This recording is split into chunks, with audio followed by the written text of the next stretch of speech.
Hello everyone, and today we will be making a video ranking every single Arrow looper I've ridden, and I've ridden 7 of them.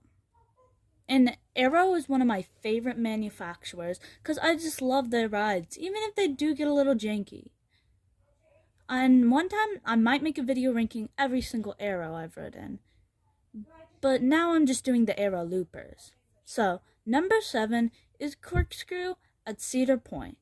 This is a very classic ride, and it was the first ride with 3 inversions.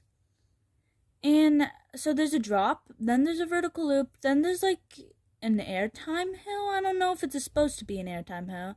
It looks like there would be mid-course brakes on there, or trim brakes, but there's not. Then it goes into, you guessed it, 2 corkscrews, which are really rough, and if it goes really close to the midway, which I think is cool, and then the ride is over.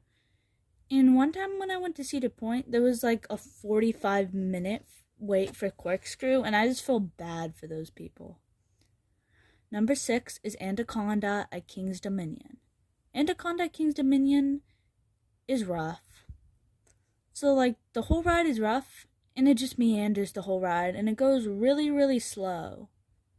Like seriously, from outside of the ride, you can tell how slow this goes. And there's just so much headbanging with those corkscrews and loops, and I just don't like this ride. It goes so slow, and then it goes even slower when it goes through the mid-course break.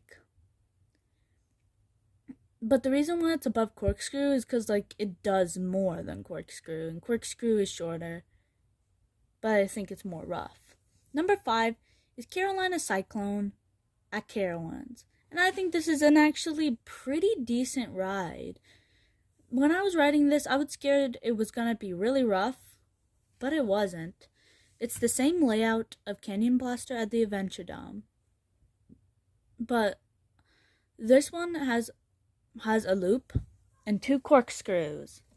And it's a really short ride, but it's fun. And number 4 is Tennessee Tornado at Dollywood. Tennessee Tornado at Dollywood is one of the newer generation Arrow loopers, and it was made in the 90s, I think. And it's smooth, but why is the ride so short? Like, it's not the best Arrow looper, because if it was the best Arrow looper, it would be longer. There's an inversion called like a butterfly inversion, and I think that's nice. And it goes through a tunnel. I did think there was some headbanging on this coaster, though. Then 3 is Dragonfire at Canada's Wonderland, which is the most underrated Arrow looper. Because this one is just so much fun. And I was really scared this one was going to be rough too, but it's not. First it goes into a drop, and then there's 2 vertical loops and 2 corkscrews. And the turn into the corkscrew is a bit janky, but that's only the first corkscrew. But the second corkscrew is smooth. Then you go into the mid-course break.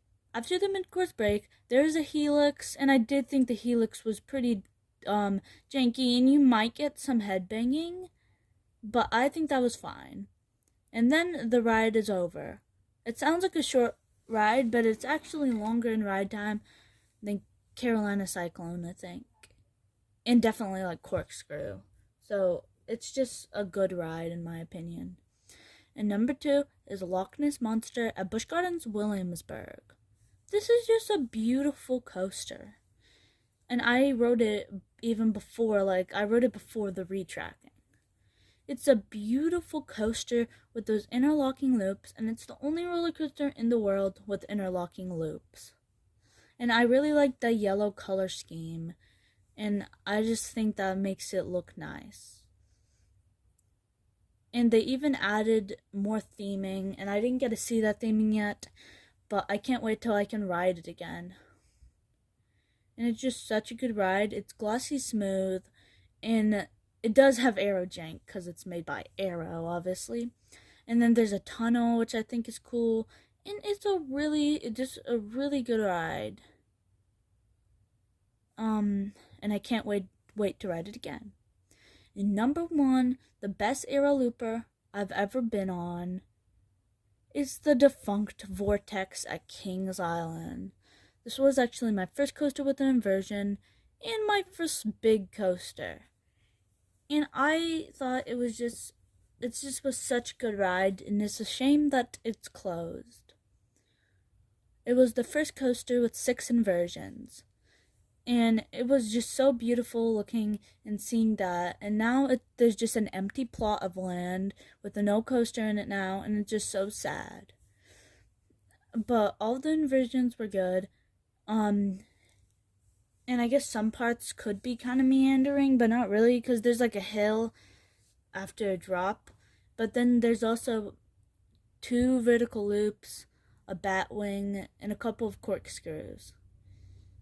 And there's also like a helix, I think. And this is one of the longer aero loopers, and it's definitely the best one. And I love the color scheme of like the spine of the track being blue and like the rails of the track being orange. And I think it's beautiful. And I really hope they can give this coaster a good replacement. So make sure to like and subscribe.